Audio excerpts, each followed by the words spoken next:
ये 24 महीने का पैसा कितने समय में पूरा करेगा? 2 साल 4 साल 5 साल उसके बाद बढ़ती है हमारी ग्रेजुएटी। किस्त में देगा वो, जैसे किस्त में देगा कंपनी जो भाई, ये भी तो मालूम पड़े हमें कि साल भर में पूरे करेगा कि 1.5 साल में करेगा। अरे सोसाइटी का वहाँ नहीं लगता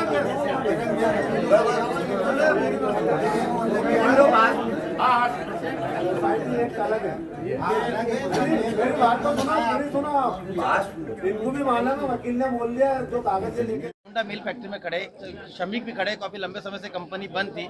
इसके भुगतान को लेकर इन श्रमिकों ने कई जगह दरवाजे भी खटखटाए। उसके बाद आज किस स्थिति पर निर्णय हुआ और अब जिस गणेश मंदिर में बैठे हैं, क्या आप लोगों की श्रमिकों के बीच में चर्चा हुई? आज हम चामुंडा स्टैंडर्ड मिल के मजदूरों के जो हमने 6 साल से जो लड़ाई लड़ी, हमने गुजरात गए कोर्ट, जो इंडस्ट्रियल का कोर्ट रहता है मजदूरों का रहता है, या फिर श्रम न्यायालय में जीते हम, इंदौर कोर्ट जीते हम, बॉम्बे में जीते हम, गुजरात भी लड़े हम। 6 साल से लड़ाई लड़ रहे हैं मजदूरों की, संयुक्त ट्रेड यूनियन लड़।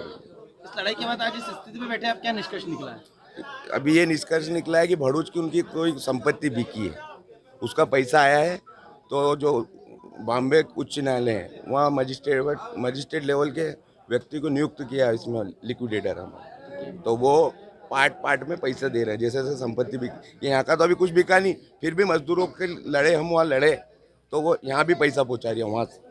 इस कंपनी में कितने श्रमिक थे जिनको जिस तरह से आप बता रहे हो कि पार्ट में पेमेंट हो रहा था, कितने श्रमिकों को भुगतान हो रहा है श्रमिक तो यहाँ 558 पर हमारे पास जो कागज आए हैं 456 लोगों के। हम चाह रहे हैं कि वो बाकी के जो बच्चे मजदूर हम उनका भी पैसा दिला, जिनके कागज नहीं आए वो भी जमा कर दे, तो हम और आगे और क्लेम जमा करें। कितना रुपया आया तकरीबन, कितना श्रमिकों को? तकरीबन नहीं, उनके खाते में कोर्ट ही डाल रही है हमने, जो इनकी कितना आया ये बता ना, 80 लाख से ऊपर होगा सैलरी के हिसाब से आया, उनकी 10% सैलरी मिलेगी। जैसे 24 महीने नहीं 10 महीने की जो 24 महीने की जो उनकी पगार है उसका 10% है। आगे की लड़ाई के लिए क्या करेंगे? आगे की लड़ाई के लिए हम अभी बॉम्बे जा रहे हैं, लिक्विडेटर साहब से हम मिलेंगे। जिस तरह से आपने श्रमिकों से चर्चा करी, श्रमिक संतुष्ट है इस चीज से? श्रमिक तो क्या है, किसी संतुष्ट नहीं हो जब तक उसका पैसा, उसके खून पसीने की मेहनत है ये, वो कैसे संतुष्ट होएगा किस्त में? पर अब कोर्ट दे रही है, वो किस्त दे रही है, वो तो दिवालिया हो गया सेठ, तो उसके अंदर तो कुछ नहीं है। अब कोर्ट में उसकी संपत्ति सील है और कोर्ट ही बेच के दे रही है, हम नहीं दे रहे हैं बेच, हम तो लड़ रहे हैं इनके लिए, इनके खून पसीने की मेहनत के लिए लड़ रहे हैं रात दिन हम। श्रमिकों का गढ़ था, आप बता रहे 558 श्रमिक थे और 456 का भुगतान हुआ, बचे तो उनने क्लेम नहीं लगाया ना, कागज ही नहीं दे रहे हूँ। आगे का कदम क्या रहेगा? आगे का कदम ये रहेगा कि हम अब बॉम्बे जाएंगे, हमारे वकील साहब से अभी चर्चा होगी, बचे लोगों को भी पूरा प्रयास करेंगे इनका पैसा भी। आपका नाम? उमेश प्रताप सिंह गौड़, अध्यक्ष मिल मजदूर। बैठे, क्या मांगे थी, क्या आपका भुगतान था, इस विषय को लेकर क्या चर्चा हुई आपकी सबसे?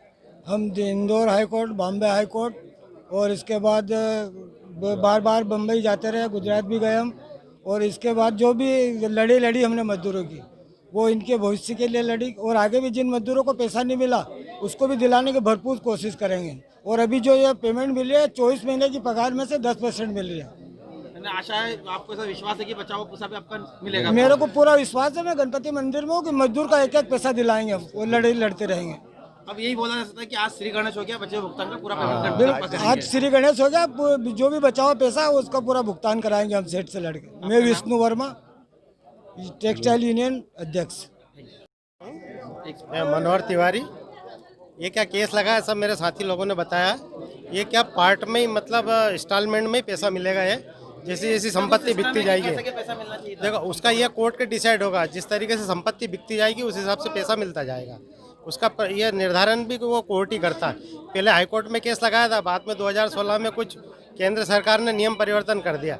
इसके लिए एक अलग से एक NCLT कोर्ट बनाया है, नेशनल कंपनी लॉ ट्रिब्यूनल, उसमें ये केस ट्रांसफ़र हुआ। इसकी वजह से भी अपन 1-1.5-2 साल पीछे चले गए। उसमें भी फिर केस चला अपना, और उसने ये संपत्ति जो बिकी है वो नेशनल वाइड एक ग्रुप है पूरा, जैसे भाई लोगों ने बताया है कि वो एक कंपनी भरूच की कोई बिकी है, उसका पैसा मिला है। यहाँ की संपत्ति जो बिकेगी उसका पैसा फिर अगली किस्त में मिलेगा। तो इसमें क्या, सभी मजदूर भाइयों से हमारा निवेदन है कि सब सहयोग करेंगे इसमें, तो अच्छी तरीके से लड़ाई लड़ पाएंगे आगे भी। और ये पैसा जो आया है कुछ लोगों का डल गया है, कुछ को मैसेज आ गया है, किसी के मैसेज नहीं आया है, उनका पूरे सब लोगों का पैसा डलेगा। उसमें कुछ लोग छूट गए हैं, उनका भी हम मतलब जो बाकी बचे लोगों का क्लेम लगाना है उन लोगों के साथ वापस फिर से डबल से क्लेम रिपीट करेंगे और उनसे जानकारी लेंगे कि क्यों छूट गए ये। मनोहर तिवारी।